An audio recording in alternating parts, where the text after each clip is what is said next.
Hello everyone and happy coming out day. Some of you know me already. My name is Germán Henao. I am 30 years old. I am originally from Colombia, but I live in Budapest in Hungary. And I was one of the guys, one of the faces of the famous Coca-Cola campaign, the Coca-Cola Love is Love campaign that shook the country upside down, and then it caused so much controversy, not only in Hungary but all over the world regarding the reactions. This video is not going to be about the campaign. It's going to be about coming out, which is the title of this video. But if you want to know more about the campaign, just go for the link in the description. I'm gonna link you to the Coca-Cola description of the campaign. But this video is surely motivated by what happened during the campaign when I received so many messages of people who were in the closet, out of the closet, and then they were just telling me and how much they were appreciating that Coca-Cola was doing this, that we were being so brave to put our faces out there, which I don't think was a matter of bravery. It was just a matter of standing up for what we believe in. But all of those messages of people telling me that the campaign gave them hope, the campaign gave them, made them feel appreciated and made them feel that one day they could be themselves. So inspired on those messages and in honor of all of those people who were writing to me, who I want to thank so much for all of your messages. I really appreciate it. This is the first time I'm talking so publicly after the campaign. So first I want to send a huge thank you to everybody who supported the campaign, for the people who were cleaning the billboards, for the people who were sharing the posts, who were defending the campaign and who were speaking up. Thank you so much for that. But in honor to all of those people who were afraid and they felt like they cannot be themselves in this country, this video is for them, and it's about my coming out story. So for me, I knew I was gay when I was like 6 years old. I remember when I was, I knew my entire life. I remember when I was 6 years old, I used to play Spice Girls when my parents were out of home. And then I used to put towels on my head and pretend I was whipping my hair back and forth.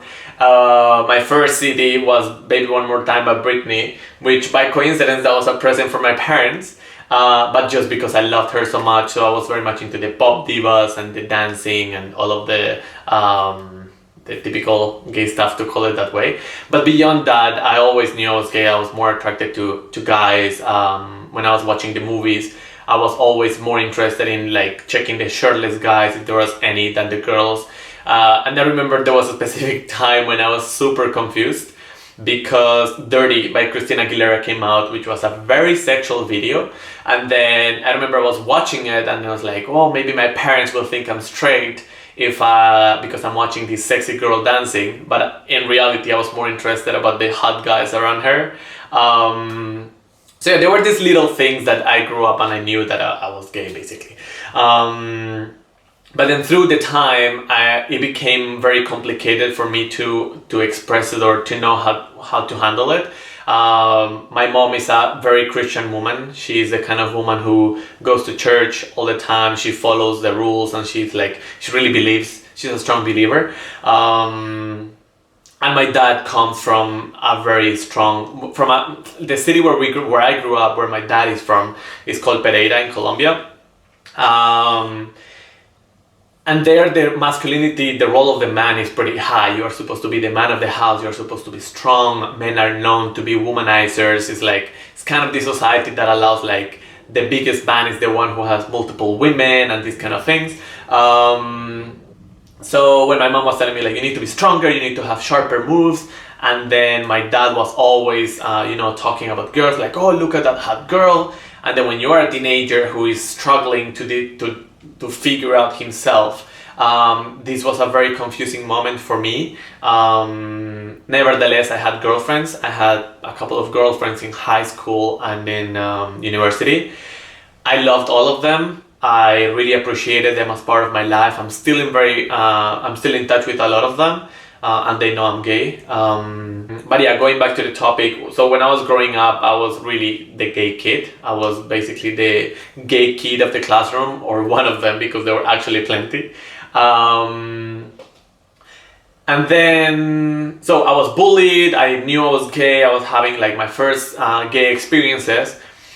But everything was built up for me to actually, I have to admit, I had it quite easy. For me, everything went very natural, and just life happened in a way that it helped me a lot. It started I went to a conference in Guatemala. I was member of a student organization called ISEC. And then I went to an international conference in Guatemala where I met a Mexican guy and we hooked up. It was everything. It was very secret. A lot of people didn't know about me. Everything happened like the casual looks and then going to a corner to kiss. But the point is that by coincidence, as he was Mexican working for the organization in Mexico, by coincidence, the national board of the organization in Mexico, they called me and they invited me to go work for them in Mexico. So I moved there, had no connection with the guy at all. But when I moved to Mexico, I remember it was going to be the first time that I was going to be for 6 months away from my family, away from my parents, away from my friends, from everybody who knew me. So I was more free to be myself. So it was the first time I went to gay clubs, the first time I had gay friends. It was around the time I was kind of being with someone for the first time, also like a kind of relationship. So they were great 6 months for me to process everything internally. And then the problem was when I went back to Colombia, and then for 2 weeks I was completely sick. I couldn't get out of bed, I had sores all over my mouth, my eyes were swollen, and then I thought something wrong was very, very bad. So we went to the doctor, my dad took me to the doctor.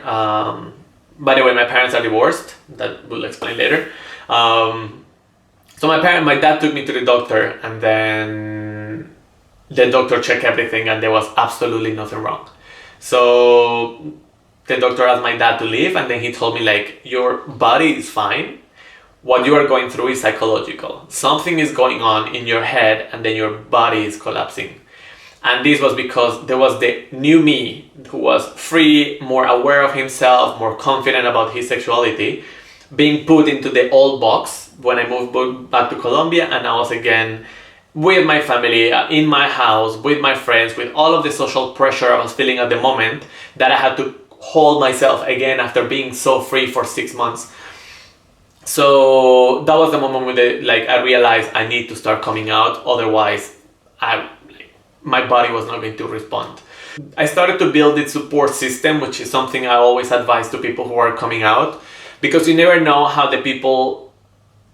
some people will appreciate, you never know how some people will react, but you always know how some others will be supportive and they will be understanding and they will be loving. So I always tell you to build up that support system with the people who you know that they love you for who you are and they love you no matter what. And then those are the first ones you can come out to, mostly so you can have that backup when the most difficult part comes, which for me came around 2 years after. I remember my parents are divorced, so they lived in different houses. I was living with my dad at the moment, and then it was completely out of the blue. Actually, I didn't come out of the closet. My parents dragged me out of it. And then, so it was a Friday night, and my dad is the casual guy that, for example, what you would see in a movie, that is the guy that goes home, serves himself some whiskey, and then he's just at his office room or his, let's say, chilling area of the house,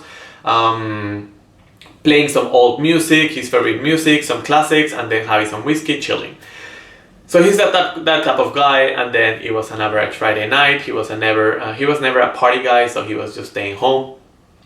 And then he called me and he said like, okay, when do you graduate? I said next year, May next year. That was 2011. I was graduating in 2012. And then he said, okay, that day we need to talk. And I immediately knew what it was about. My full, everything went down. I lost all sense of consciousness at the moment. And then I knew what it was about. I knew it was going to be about being gay. And I was very much afraid because of what I told you before. That, he's this masculine guy who was always like, oh, look at this girl. Girls are so hot. And he has this masculine role, the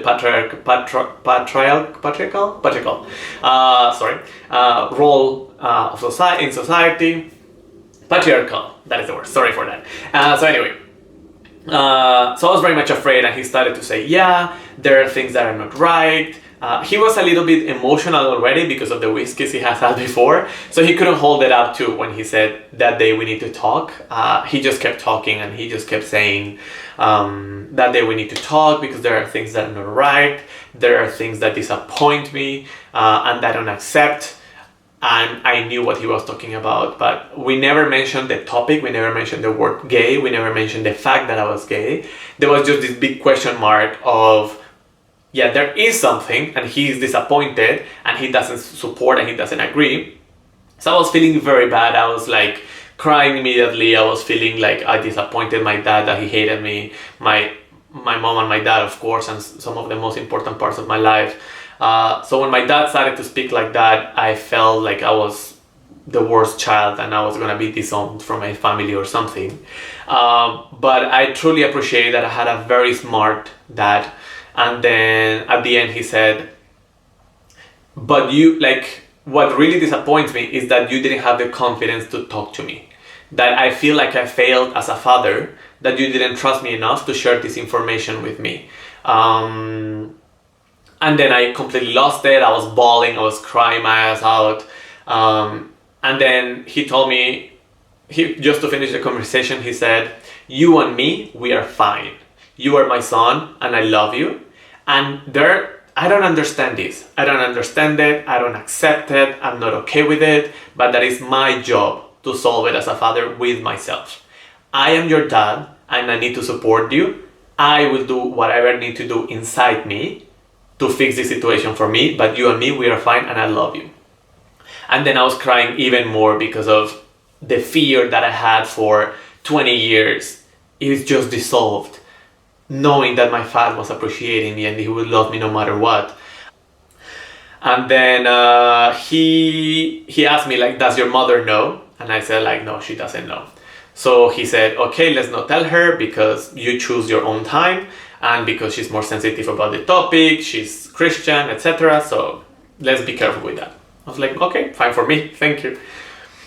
The very next day, that was a Friday, the very next day, I went to my mom's house for a birthday party. There was someone's birthday party. And then everybody left, we had a very nice day. Everybody left. And then I was helping my mom to clean a little, and then I asked her to, like, can you please call me a taxi? She was like, no, come sit with me for a second. I'm like, what? So she sits me down and she goes straight to the point and she says, are you dating guys? I went into full self-protective mode, and I became kind of aggressive at the moment. So she was asking things like, are you dating guys? And I said, yes. She was like, do you think that's okay? And I was like, well, there's nothing wrong with that. And she was like, do you think you're confused? And I was like, no, I'm not confused at all. I know what I like guys, and this is my sexuality, and I'm okay with it. She started to blame herself because of the fact that my parents were divorced, and by the time they divorced, I moved to my father with my father to a different city. But it was just like an economical situation of, with whom am I going to be better with whom I'm gonna have a better life. So my mom was brave enough to let me go, and then I moved with my dad. So she started to blame herself for the fact that she abandoned me. She didn't abandon me, but at the moment that's how she saw it. And then she was like, is this because I wasn't with you? Is this because you were alone with your dad? Is this because you spent so much time alone? These kind of things. And I was telling her, like, no mom, this has nothing to do with that. You have been the greatest mom, even in the distance. I love my mom. So she started to blame herself, and for her the biggest issue was just blaming herself, that is my fault, it's my fault, it's my fault. And then she turned the conversation into something like, if you die, if you die before me, I have no other reason to live.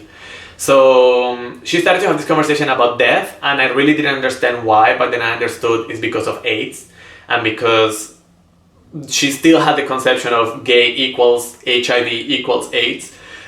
So she was like, please be careful, you cannot die, please don't get sick, please be careful. So her conversation turned to not to the fact that I was gay, but more to the fact that I could die from HIV. So I was telling her like, no mom, don't worry, actually straight people also get HIV. Now we have medication, now we have a lot of options, and I'm responsible, I'm using condoms all the time. So I was trying to calm her down regarding this. And then she asked me like, does your father know? And I told her like, yes. She said, from when? And like, since when? I was like, since yesterday. So it was a very coincidence, and it turned out that she knew because the weeks before, I had given her my phone, and she was gonna text my grandma, and then she found a text of a guy with whom I was texting with, and that's how she got to know. Maybe she told my dad, I have no idea, but they promised that they didn't know each other. They were both very surprised about them doing it on the exact same weekend, which I very much appreciate because I was done with this, like one done. So yeah, my mom was blaming herself for a long time, and then she offered, as she's a Christian, she offered like, do you want to talk with someone from the church? Do you want me to ask someone to talk to you? And I was afraid of this is gonna turn into some kind of conversion therapy or something like this. But I knew I could put myself in her shoes, and she was just trying to help. She just didn't understand how things work.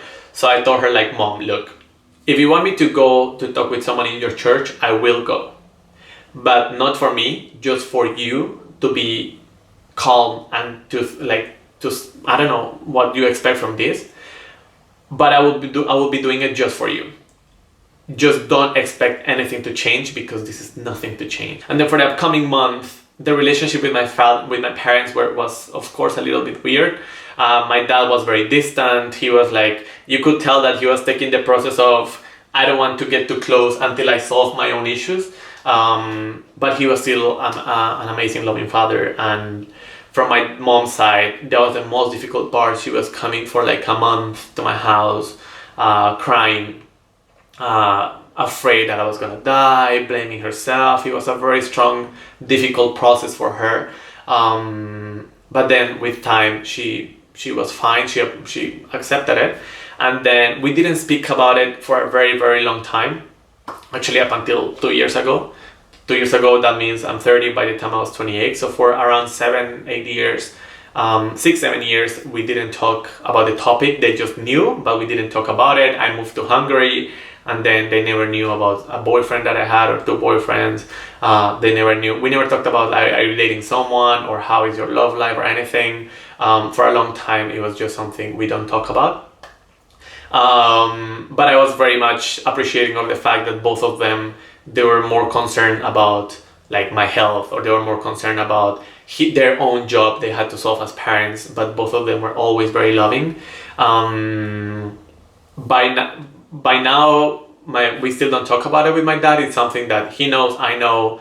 And with my mom, finally we have reached the point when I have told her that I have a boyfriend now. I showed her the Coca-Cola campaign. My dad also knows about the Coca-Cola campaign, but he doesn't know that that's actually my boyfriend.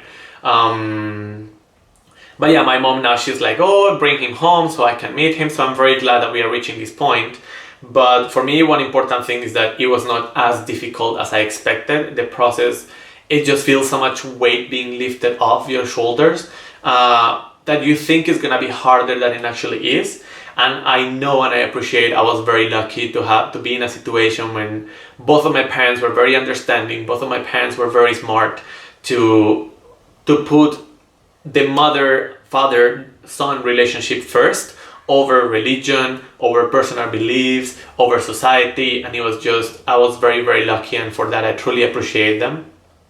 But I know that for some people it's not as easy.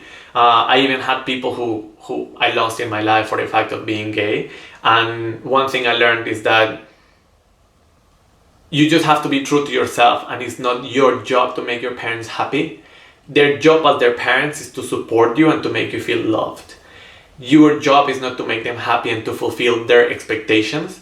And again, I'm in a very privileged position to say this, but from all of the stories I've heard around, it is their job to show you love. It is their job to say, we support you, and as long as you are a good person, that's what matters. That's what makes a good parent. Not pushing you to a specific religion or a specific belief or a specific society or anything.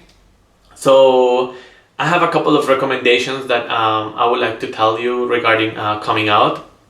The first one is, Don't come out. There's never a right time. I know most of us are waiting for I will come out when the right time happens. There's never a right time. As it happened to me, I was just dragged out of the closet. It happened to some of my parents, to some of my friends. They came out during a strong fight with their family and they just needed to let it out. Some others never came out, waiting for the right moment, and then parents died or something and then they never did. There's never a right time. There's never a right time for you to tell it, but there is a right time, and only do it when you feel ready. There is a lot of self-awareness that you need to build inside, and there is a lot of processing that you need to do for you to understand your own sexuality and for you to come up to terms with yourself. So don't ever come out, for example, don't ever come out for anybody else. I've heard a lot of people say, I will come out when I have someone worth coming out for, like when I have a boyfriend or because of someone. Don't ever come out because of someone. Come out when you are ready, come out when you feel like it is something that you want to tell to the people around you. Don't be afraid of what they will say. I know this is very easy to say, but if there are some people who will not accept you for who you are, they are people who you don't want in your life. It is as easy as that. And I know it's hard, and I know a lot of people who have cut ties with their families, who don't speak that often with them, but it is your life and you have to live it true to yourself. And if your parents don't accept it, then it's their right, but you have to also understand that they also make their own choices. They're also living their life, and it is their choice to say, I support my child or not. So you are not responsible for their decisions. Their decisions are theirs to make, and of course they're completely respectable, but your job is to be true to yourself and to just be as free as you want. Another recommendation is what I mentioned before, is that you should build up a support system. Try to have all of those people that if you think it's going to be hard for your parents and it's going to be a difficult relationship, tell to your friends first. Tell to the people who you know will support you, so you have those people backing you up by the time you are you are coming out to your parents or to your family or something else. And for me, it's like the courage and the weight that you get, the weight that you get lifted from your shoulders the moment you tell is amazing. And to be able to feel confident. And most gay people, even if they're out of the closet, within their lifetime, they don't feel the confidence enough to say like, yes, I'm gay, and so what? And I know you have a lot of stereotypes and a lot of things that you are afraid of, but as long as you are true to yourself, stereotypes don't matter, labels don't matter. You are true to yourself, your friends will know who you are, your family will know who you are, your family will support you, but you will build your second family also with all of the people that are around you, and then you will be loved and you will be supported. And you also need to understand that for everybody around you, they have their own internal process to accept and process the information or the situation, or not the situation, because it's not really a situation, it's just who you are as a person. So just give them time. As much as you had an internal process to understand yourself, also give time to the others to understand you. It will just take a couple of weeks, a couple of months, and then if there are people who truly love you, they will be supporting you at the end. But just if someone rejects you at first, don't be mad. If someone is aggressive at first, just understand that they are also dealing with their own process. As my dad said, it is my job to solve it. I don't agree, I don't support it, but it's my job to solve it. And everybody else around you is also having their own process, because they have different levels of acceptance or tolerance regarding the topic. So yeah, the most important thing is that you choose the time that is right for you, when you feel ready. And for people who are watching this video, who maybe they have someone who is in the closet and they suspect or anything, don't ever push people to come out of the closet like, come on, if you're gay, it's fine, just tell us. Because everybody is going through their own process of acceptance. So the only thing you can do is to make them feel loved. Of course, not like, we will like you, we will love you. Just don't mention the topic. Just make them feel loved and make them feel enough safe space that by the time they feel ready, they will come out to you. And this is my come out story. I know I was very gifted and I was very privileged with my reaction, and everybody was very supportive. But in light of the reactions that we got in Hungary and how being gay is not being as accepted in the country right now, I want to encourage you to come out. I know it's gonna be difficult. I know it is a difficult topic right now in here. But the importance of you coming out is because for a lot of people, this is a faraway topic. And it's like, oh yeah, those gays. But then when they have someone close to them that is gay, they will understand like, oh, maybe they are not as freaks as I think, or they are not the weird people. They are just normal people like me, when their best friend is the one who came out, and they will just accept it. And if they don't accept it, once again, it's not people you want in your life. There's nothing more important than being true to yourself, and to just feel the confidence that the weight has been lifted off your shoulders and you can be free to be whoever you want, without any expectations or without having to fulfill what people tell you or who you should be, and just enjoying your life because it's only yours to live. So that's all. Thank you guys for watching my coming out video. I know it was quite long, but I just wanted to share with you my story and my experience. I hope you guys could get something out of it, and if there's anybody out there who is in the process of coming out, well, I hope I could help somehow. And if you have any questions, feel free to contact me on any of the social media, or in the comments below. I would love to hear your stories, what happened. But the most important thing is that you are yourself, and then you are out and proud. Big hugs to everybody. See you soon.